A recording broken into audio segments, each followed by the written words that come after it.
We shall go back to the book of Proverbs. This time, let us read Proverbs chapter 1, verses 8 to 19. Basahin po natin ang Proverbs chapter 1, verses 8 to 19. Babasahin ko po ito sa wikang Filipino. Anak, dinggin mo ang turo at pagtutuwid sa iyong pag-uugali ng iyong mga magulang. Dahil ito'y makapagbibigay sa iyo ng karangalan katulad ng koronang gawa sa bulaklak at makapagpapaganda katulad ng kwintas. Verse 10, Anak, huwag kang padadala sa panghihikayat ng mga taong makasalanan. Huwag kang sasama kapag sinabi nilang, halika, sumama ka sa amin. Mag-abang tayo ng sino mang papatayin kahit walang dahilan. Kahit nasa kasibulan pa ng kanilang buhay, patayin natin sila para matulad sila sa mga taong pumunta sa lugar ng mga patay.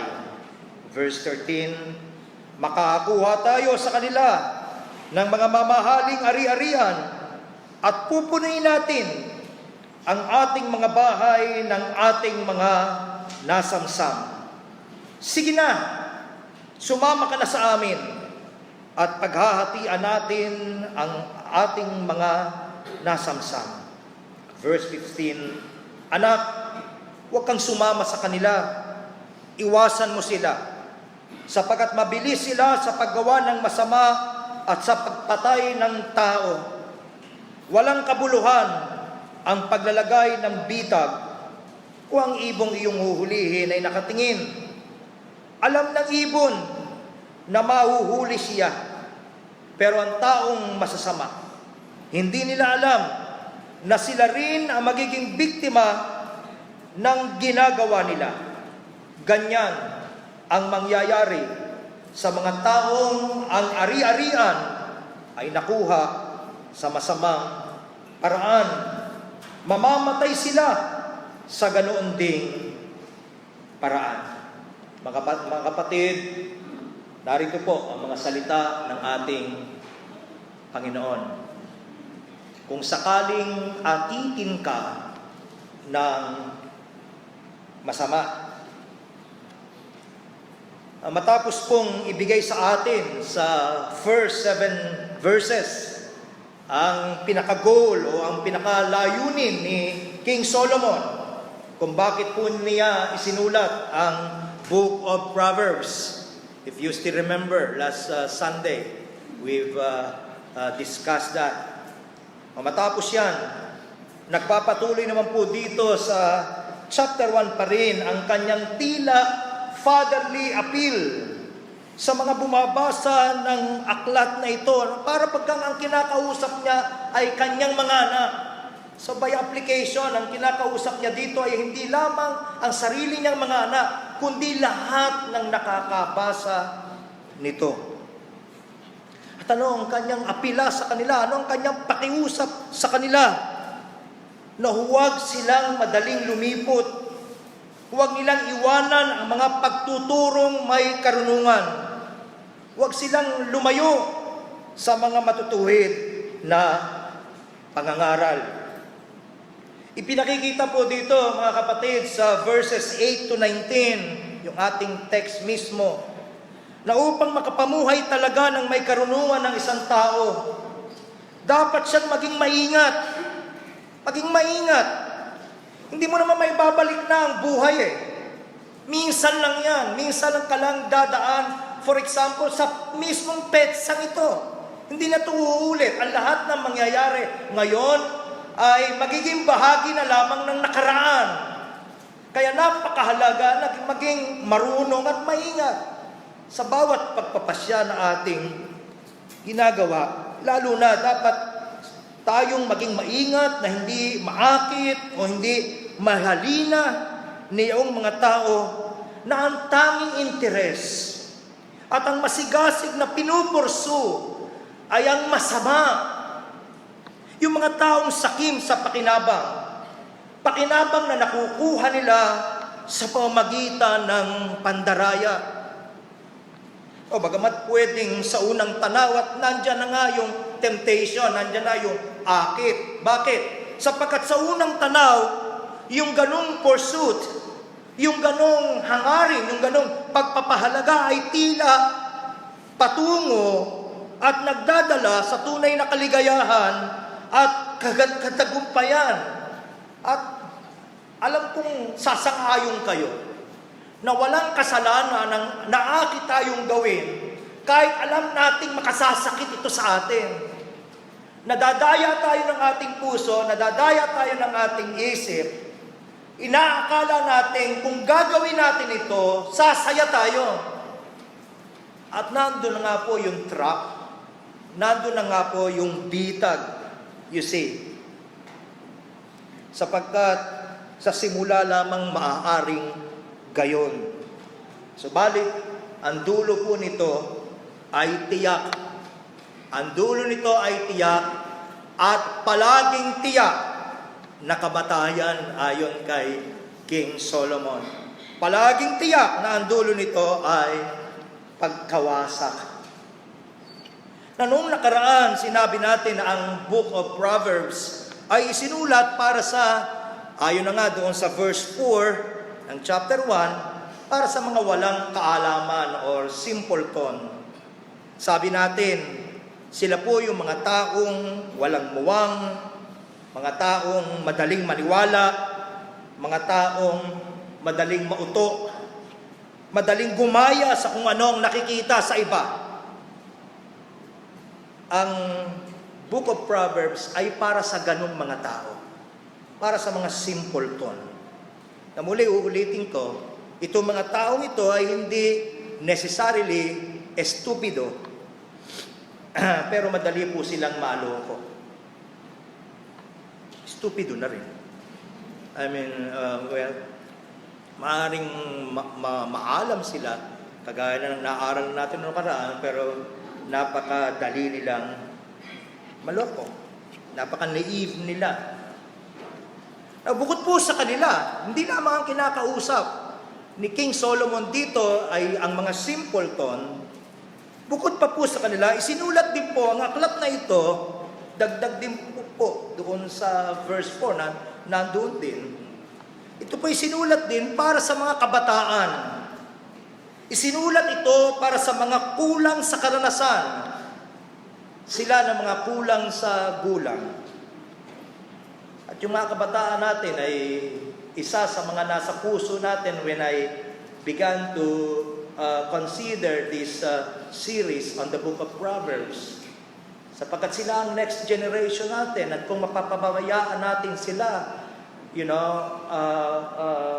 walang paraan na matansya natin o masukat natin kung ano ang repercussion na noon sa atin as a community at siyempre sa kanila bilang mga individual at sa kanilang mga pamilya. So mahalaga na maaga natin silang paalalahanan. May kasamang mga pagmamakaawa sa Diyos. Nawa, ihanda ng Panginoon ang taingan nila at maging handa silang makinig.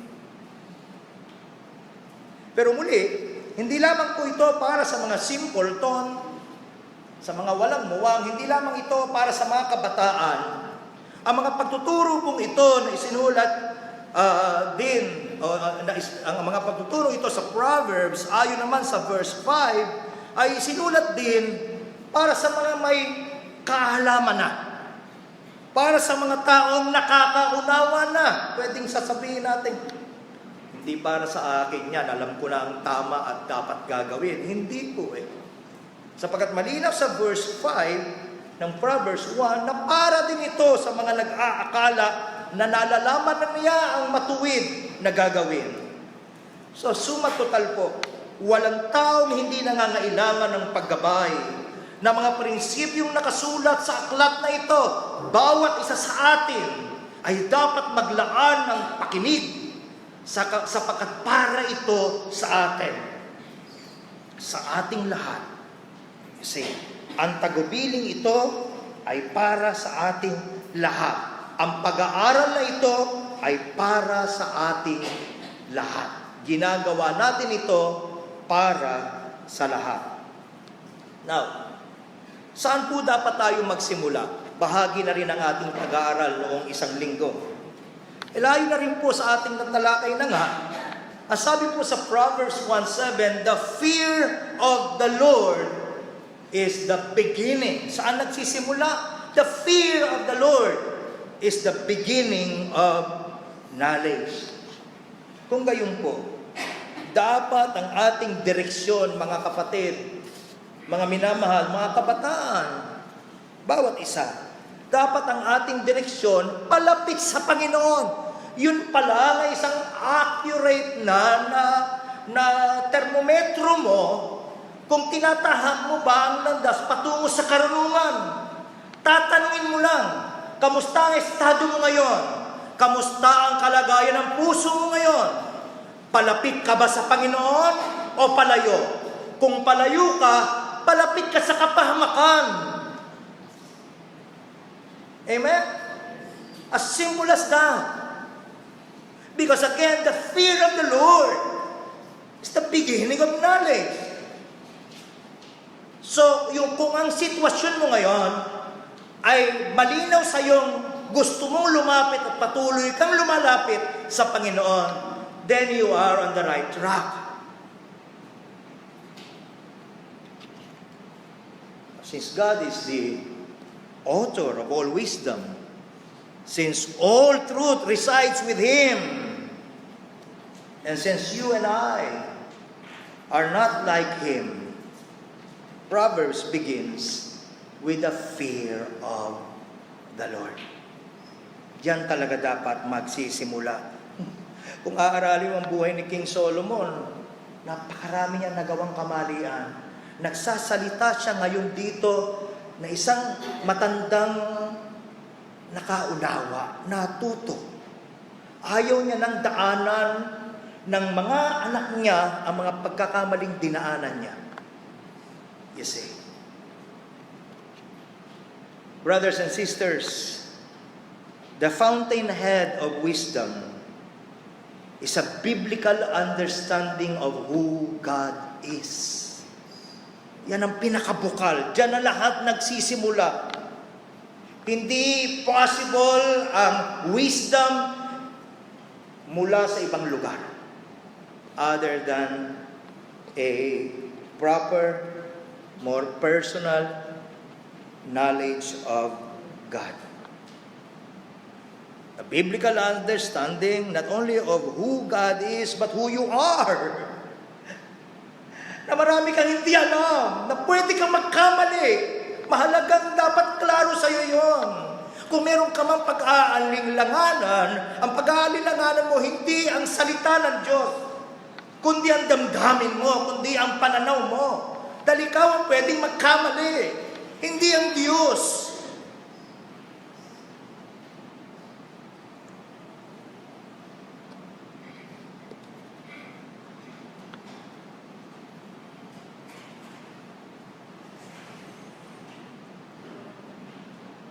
Dapat din po mayroon tayong malinaw na unawa kung anong problema sa mundong ito. Ang mundong ito ay ayaw sa Diyos. At dapat maging klaro sa atin kung anong solusyon sa problema na yon. At yan mismo ang message of the gospel. Amen? That's precisely the core message of the gospel. That God is holy and we are not. Yan yung message. That only Jesus can save. Siya lang. Now, of course, first and foremost, may kinalaman ito sa ating salvation. Pero hindi doon natatapos. Siya lang din, nang sinabi ng Panginoon, I am the way, the truth, and the life, nagko-comprise yun, sumasakop yun sa lahat ng aspeto ng ating buhay.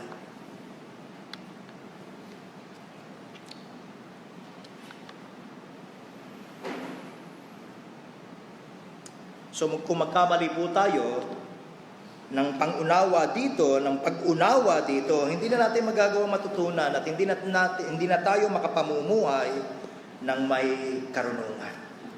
Kung hindi klaro sa iyo, kung sino ba talaga ang Diyos, ano ba ang poder ng Diyos sa buhay mo, Kung hindi klaro sa iyo kung sino ka, kung hindi klaro sa iyo na siya lang ang nakapagliligtas, at ito pa, kung hindi si Kristo ang iyong buhay, Christ is our life. Kung ang nagdi-define ng buhay mo ay someone else or something else, then you are on the wrong track. Balik ka, lalalayo ka. Because nilinaw na hindi malabo. Christ is our life. So the question is, who defines your life?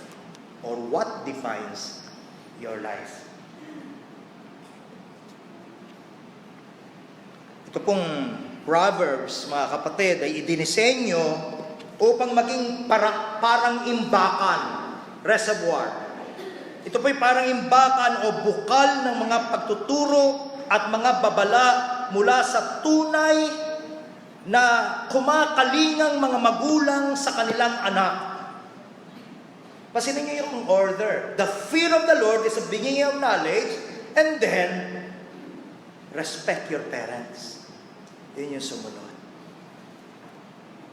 Ang tanging pakiusap ni Haring Solomon ay ang pakinggan ng kanyang mga anak, again by application, pakinggan ang lahat ng bumabasa ang mga payo niya bilang isang magulang. Muli, going back doon sa verse 8, anak, dinggin mo ang turo at pagtutuwid sa iyong pag-uugali ng iyong mga magulang. Interestingly, wala lang tayong panahon para i-enumerate isa-isa. Pero maraming beses pa po itong uulitin. Itong anak ko, makinig ka, anak ko. Maraming beses natin itong makakasalubong sa unang siyam na kabanata ng Proverbs. The first 9 chapters of the book of Proverbs.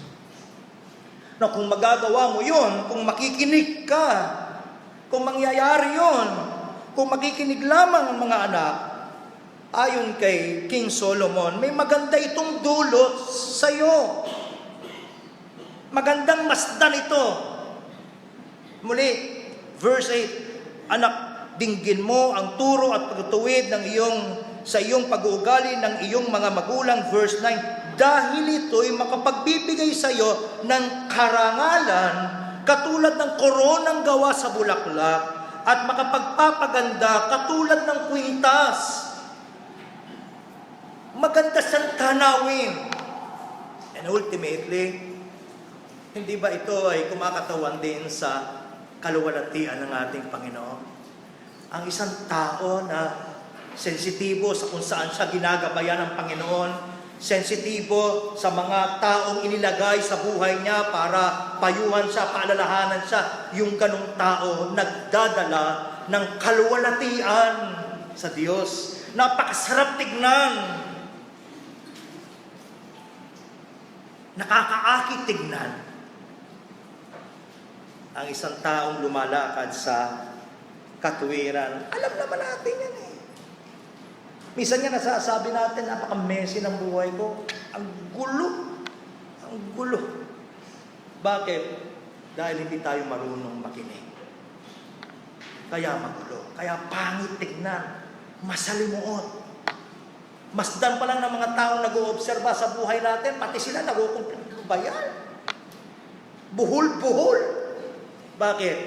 Dahil sa maling desisyon, papatungan ng another maling desisyon, hanggang sa hindi mo na alam kung saan nagsimula at hindi mo alam kung saan nagdulo. Kahit ikaw nahihirapan.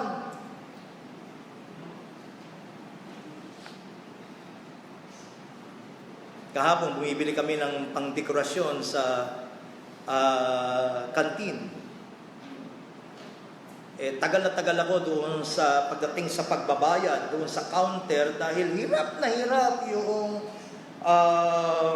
tawag dito, cashier, hanapin kung nasaan yung tag price ng bawat piraso ng mga plastic na mga dahon.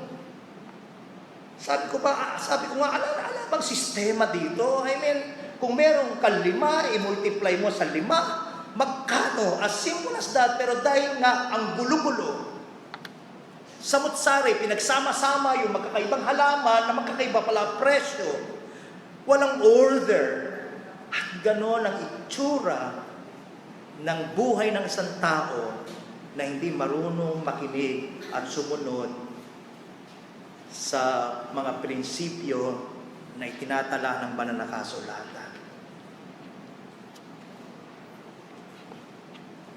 Ang ipangsusolusyon mo doon sa magulo mo ng buhay, magulo din. Oh my.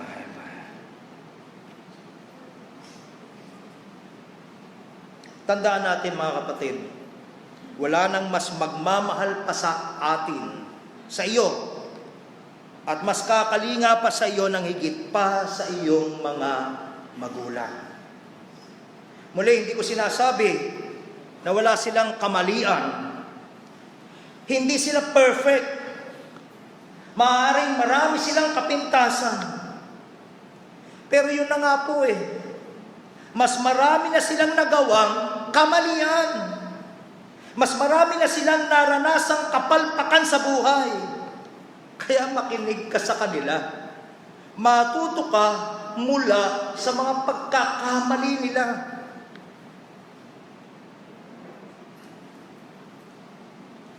Babalik din sa iyo yun Yung katigasan ng ulo, babalik din sa iyo yun. Because there is such a thing as the law of sowing and reaping. Galatians 6:7-10. Natitigas ka ng ulo. Gusto mong gawin yung gusto mo, hindi yung mga taong mas nakikita ng malinaw dahil bulag tayo. Pag may gusto kang ipilit, bulag tayo. Hindi mo nakikita ng klaro ang mga bagay-bagay. Mga anak, magbigay kayo ng respeto sa inyong mga magulang. Hindi dahil kung sino man sila, kundi dahil yun ay mabuti sa mata ng ating Panginoon. Marami dito, nagtataka, bakit ganito ang buhay ko? Baka nagsisimula yon sa kawalan mo ng galang sa iyong magulang. So meron po ditong warning, meron ditong babala. Sa verse 10, beginning verse 10, Anak, huwag kang padadala sa paghihikayat ng mga taong makasalanan. Huwag kang sasama kapag sinabi nilang, halika, sumama ka sa amin. Magabang tayo ng sino mang papatayin kahit walang dahilan.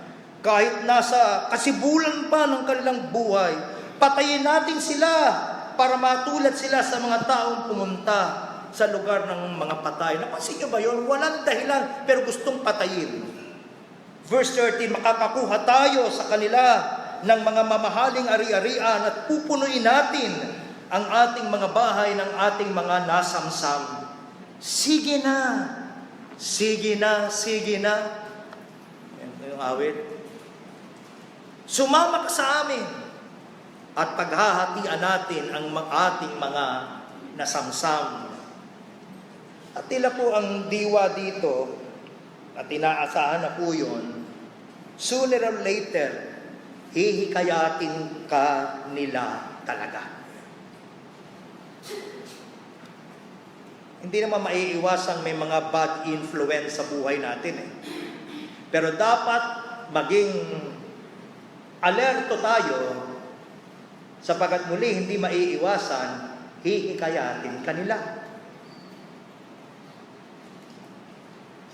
Kukumbinsihin kanila na gumawa ng masama.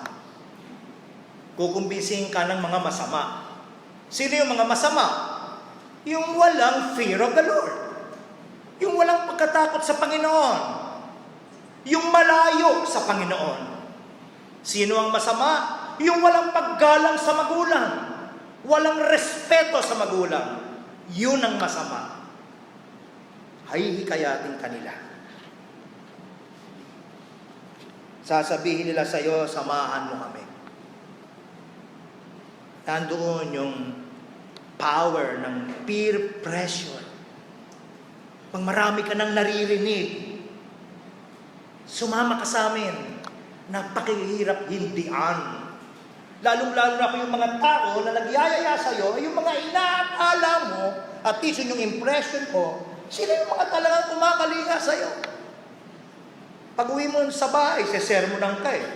Pagka dito, sige, okay lang yan, mag-atig-atig tayo. Saan ka? Saan mo gugusto eh? Di siyempre, hindi doon sa mga sesermonan ka. Pero ingat din po mga magulang, mag-segue ako ng konti. Baka naman tinuwi ang anak mo eh. Wala nang naririnig sa'yo kundi sermon. Hindi na siya masayang lugar. Siya yung lugar na ayaw mong puntahan, ayaw mong uwian.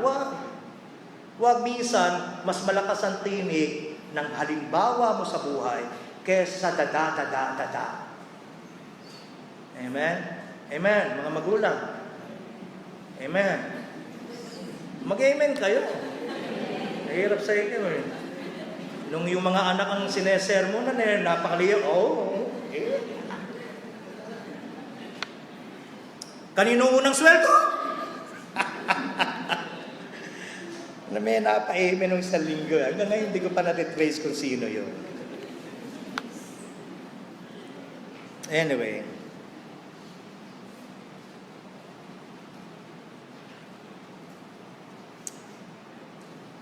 Kapag nangyari yon, paalala po ni King Solomon, dapat maging handa tayo, dapat alam natin kung paano tayo tutugon.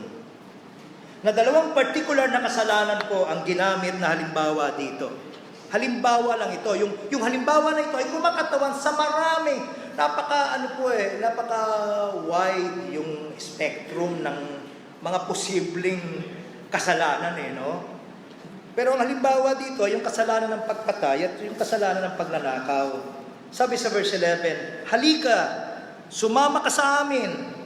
Magabang tayo ng sino mang papatayin kahit walang dahilan.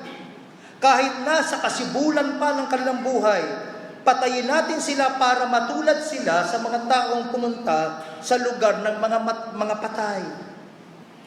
Ang mas malungkot po dito, kagaya ng sinabi ko kanina, yung pagpatay na tinutukoy, walang dahilan. Patayin natin sila kahit walang dahilan. Walang basehan. Inosente po yung taong gustong gawan ng masama. Tila ang motivation ay ang makapanakit lamang ng iba. Ang motivation ay ang makipakita lamang kung gaano sila kalakas, kung gaano sila kamakapangyarihan, kung ano ang kaya nilang gawin. Hindi ba maraming ganyan? O lalo na sa realm ng politics. Parang minsan napakayabang ng mga nasa pwesto, nasa kapangyarihan. Sasakit sila ng iba, hindi dahil may dahilan, kundi para maipakita lang nila, kaya namin saktan ng kahit sinong gusto namin. Yun po ang ipinakikita dito. Malinaw po itong pang-aabuso eh. Klaro yung bravado. Pinakikita lang niya na kaya kanyang salingin. You see, tingnan niyo saan nanggagaling yung ganong diwa. Doon sa verse 12, I'll be reading this in the King James Version. Let us swallow up alive. Yun eh. Yung sinasabi kong bravado eh. Let us swallow up alive as the grave, and whole as those that go down into the pit. Na maaari pong hindi ganito kabrutal, kaya sabihin natin, malayo sa akin, wala naman nagsasama sa akin na pumatay ng tao eh. Maaari hindi ganito kabrutal ang kasalanan na inaakit tayong gawin ng mga masama. Pero mga kapatid, all sin is equally harmful, even if not blatantly so. The sins of gossip and slander, for example, are ambushing the innocent with words rather than knives. But the hurt is no less real.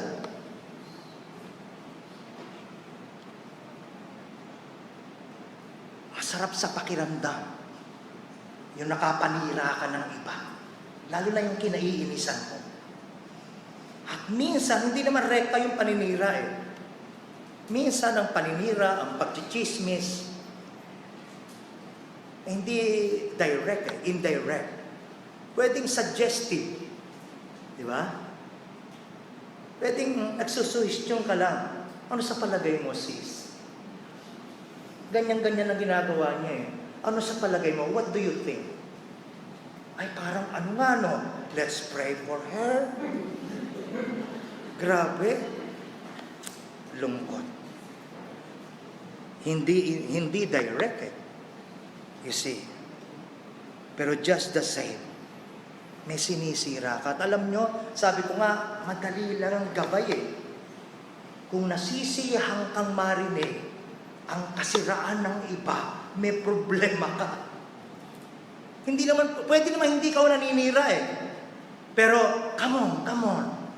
Bring them on. You know? Masarap pakinggan. Ito lang, simple lang. Kung ang anak mo ang sinisiraan, masisiyahan ka. Kung ang asawa mo ang sinisiraan, masisiyahan ka.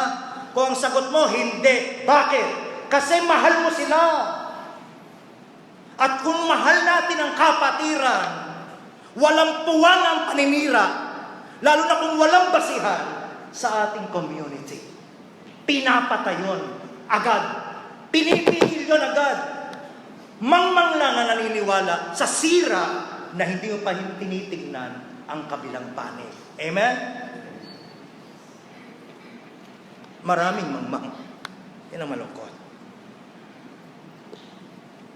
Inaakit po ng masama ang walang muwang na tanggalin na ang anumang pagpipigil niya sa sarili na huwag nang magkasala. Bumigay ka na. Ano ba? Naibigay mo na yung braso mo eh. Bigay mo na rin yung katawan mo at paa mo, ang ulo mo. Bigay mo na lahat. Paunti-unti pa eh. Forgo all your inhibitions against sin. Go ahead. Come with us. Join us. Compromise your values. Compromise your beliefs. Compromise your character. Kunyari ka pa eh. Siyan-siya ka naman sa chinichismis ko sa'yo. Bigay mo na. Magbigay ka na ng chismis eh. Ang lagay pa mari, ako lang lagi nagbibigay. You know? Give and take. Oh my. Ang nakakalimutan natin, may nakakakitang Diyos. Alam niyo ang kasinungalingan, hindi naman palaging outright na kasinungalingan yan eh. Minsan, half-half yan. Kaya madaling makapagpaniwala eh. Magbibigay ng kaunting truth at ng maraming lies. Wala. Yeah.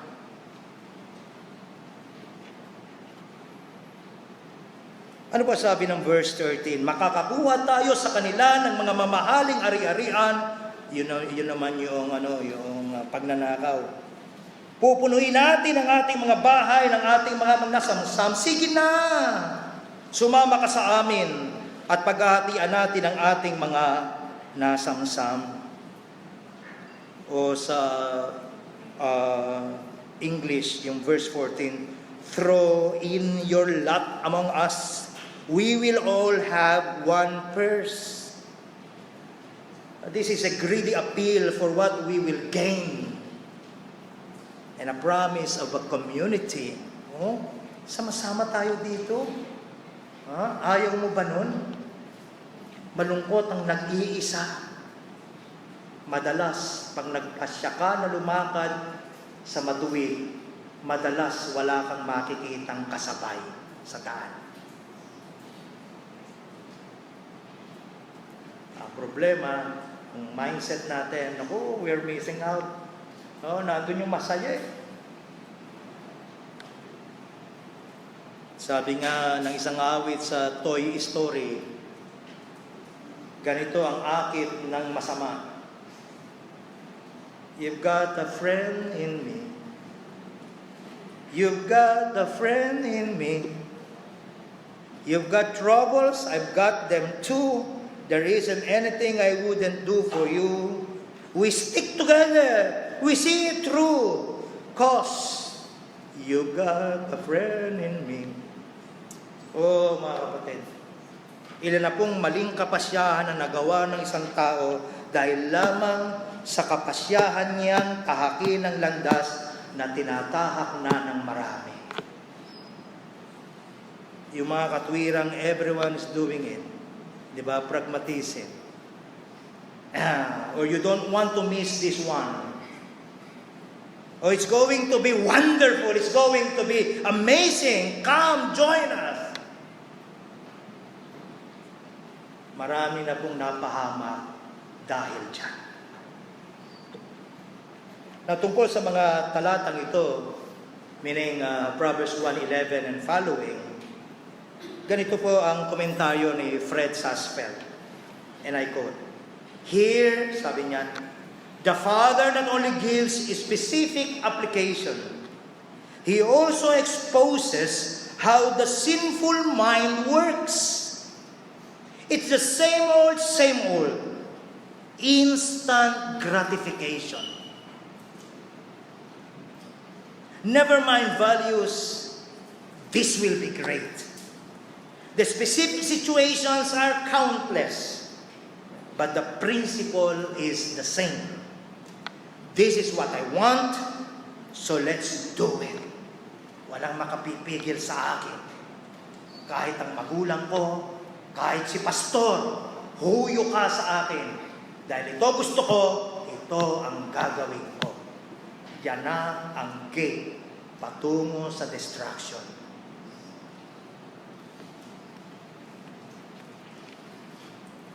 Kaya muling inulit po ng ama, ni King Solomon for that matter, doon sa verse 15 ang kanyang mahalagang pagpapaalala sa kanyang anak.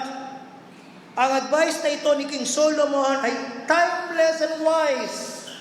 Ano-ano yon? Sa verse 15, for example, huwag kang sumama sa kanila. Iwasan mo sila. As if sinasabi niya, ginawa ko na yun at nagkamali ako. This time, huwag ka nang gumaya. Huwag kang sumama sa kanila. Iwasan mo sila. Doon naman po sa verse 16, dahil mabilis silang tumatakbo patungo sa paggawa ng masama. Napansin po ba niyo yun? Lalo sa ating mga kabataan, pagdating sa paggawa ng katwiran, hinihila ang paa. Mga anak, gumayak na tayo. Magpe-prayer meeting. Hinihila ang paa. Napakatagal magbihis. Pero pag may gala ang mga barkada, nagugulat yung araw. Oh, gising ka na? Grabe. Sobra na yun.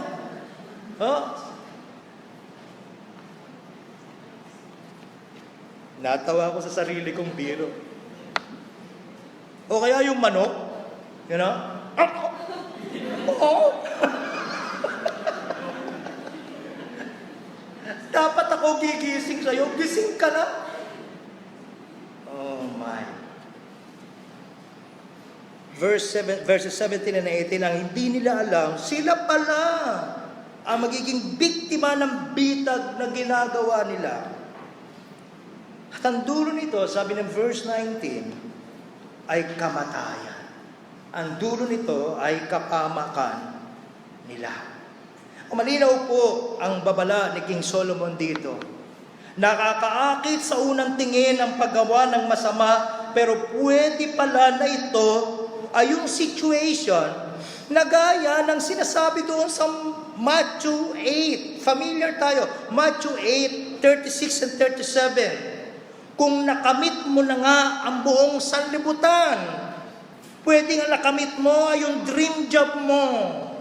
Pwedeng yung nakamit mo ay yung dream girl o dream boy mo.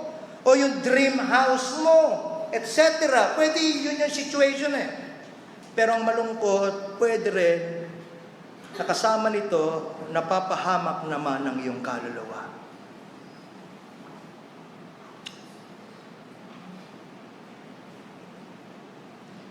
I just pray na maging sensitive tayong lahat. Minsan ko na sinabi yon, anumang maglalayo sa Diyos, kahit gaano pa siya kaakit-akit, ay hindi makabubuti sa sino man sa atin. Amen? Kahit gaano pa siya kaakit-akit, kahit gaano pa siya convincing, o kahit na, pagka inilalayo ka niyan sa Diyos, ikapapahamak mo iyan. He that hath an ear, let him hear.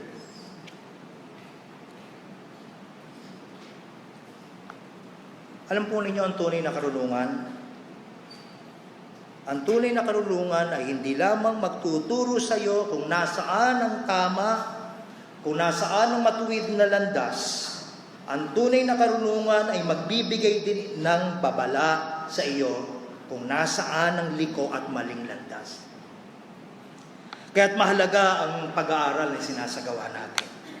Hindi lamang sa pakinabang na maaari nating matamo, kundi sa panganib na maaari nating maiwasan. The Father warns His Son not to walk with sinners. Yan ang klarong mensahe ng Proverbs 1:8-19. Now, these words are reminiscent of Psalm chapter 1, verses 1 and 2. Blessed, happy, truly happy, genuinely happy. Hindi yung ganong happy.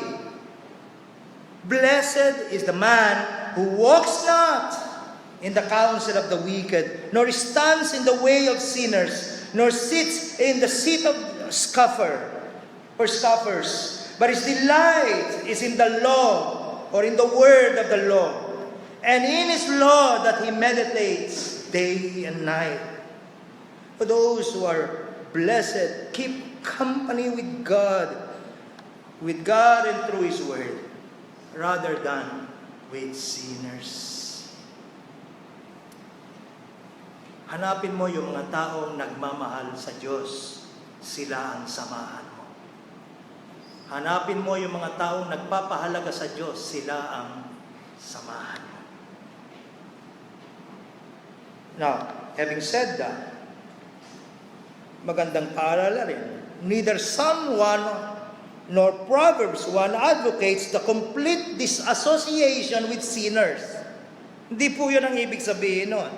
Kaya sinabi ko nga kanina, tiyak na magkakaroon ka ng somebody sa buhay mo na pwedeng impluwensyahan ka patungo sa mali . Dahil hindi maiiwasan yun. Hindi ganon ang target. Jesus was, after all, condemned by religious leaders for eating meals and befriending sinners, di ba? Instead, this passage or passages, Proverbs 1 and Psalm 1, are warning us against becoming one of their number and taking counsel from them because their end is ruin. Sabi nga, though their feet run to shed blood, they are actually sprinting toward their own blood. Tingnan nyo to, balikan natin yung ating text. Sa verse 17, walang kabuluhan ang paglalagay ng bitag kung ang ibong yung huhuli nakatingin. Alam ng ibon na mahuhuli siya, pero ang taong masama, hindi nila alam na sila rin ang magiging biktima ng ginagawa nila. Yun ang malungkot. Gumagawa ka, nagkakangkak ka ng mga masasamang pag-iisip laban sa ibang mga tao. Gumagawa ka ng mga trap na sa dulo tinitiyak ng Panginoon, ikaw mahuhulog sa bitag na yan. Tiyak yun. Tiyak yun. Yung ating mga evil plans, tayo rin ang aani nun. Nililinaw yun ng banal na kasulatan. Matulin sila sa pagbububo ng dugo para lang sa dulo matagpuan nila sila ang nagbububo ng sarili nilang dugo. Habang naglalagay sila ng trap sa dulo, silang mauhulog doon. Sabi nga ni Solomon, mabuti pa yung ibon eh. Umiiwas na yung ibon pag nakita niya may naglalagay na ng bitag. Pero itong mga isip hayop na ito, termino ng Jude yun. Yan ang isip hayop. Jude 10. Sa sobrang pagiging unreasonable nila, kahit nakikita na nilang may bitag, diretso pa din. Nakita nyo ba yon? Ano muli ang sabi ng verse 18? Alam ng ibon na mahuhuli siya. Pero ang taong masama, hindi nila alam na sila rin ang magiging biktima ng ginagawa nila. That's how foolish these people are.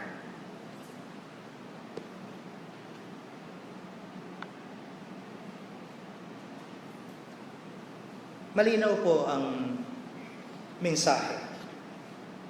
The blessed man will be firmly planted like a tree in your comparison. But the wicked will be blown away, sabi ng Psalm 1, like chaff in the wind. Meaningless na buhay. Meaningless na pursuit. Kung sa dulo, ikaw rin ang ipinahama na lahat ng mga inaakala mong magbibigay ng kasiyahan at kahulugan sa buhay mo. Bilang mga mananampalataya, let me all remind us, pinuhay kayong muli kasama ni Kristo. Colossians 3. Kaya sikapin ninyong makamtan ng mga bagay na nasa langit kung saan naroon si Kristo na nakaupo sa kanan ng Diyos. Doon ninyo ituon ang isip nyo at hindi sa mga makabundong bagay. Sapagkat namatay na kayo sa dati nyong buhay at ang buhay ninyo ngayon nakatago sa Diyos kasama ni Kristo. Si Kristo ang buhay nyo. At kapag dumating na ang panahon na namahayag siya, mahayag din kayo at makikibahagi sa kapangyarihan niya at sa karangalan niya. Mga kapatid, maging sensitibo po nawa tayo sa mga tagubilin ng ating Panginoon for our own sake and for His glory.